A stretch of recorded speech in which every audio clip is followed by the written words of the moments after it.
গাজায় বিস্ফোরণ ও গুলিতে ইসরায়েলি ৫ সেনা নিহত।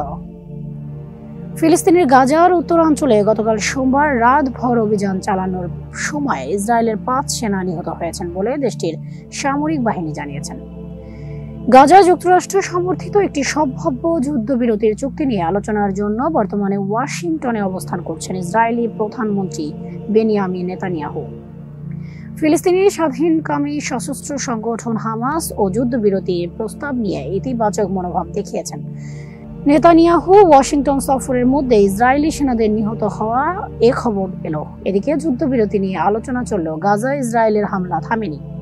গাজার স্বাস্থ্য মন্ত্রণালয় জানিয়েছে, গতকাল দিবাগত রাত থেকে আজ ভোর পর্যন্ত গাজার ২টি স্থানে ইসরায়েলের হামলায় ১৮ ফিলিস্তিনি নিহত হয়েছে।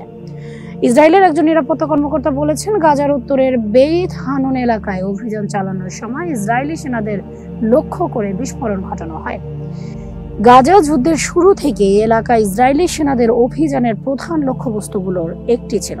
সেখানে ফিলিস্তিনি যোদ্ধাদের পুনর্গঠিত হওয়া ঠেকাতে ইসরায়েলে বারবার অভিযান চালিয়েছে।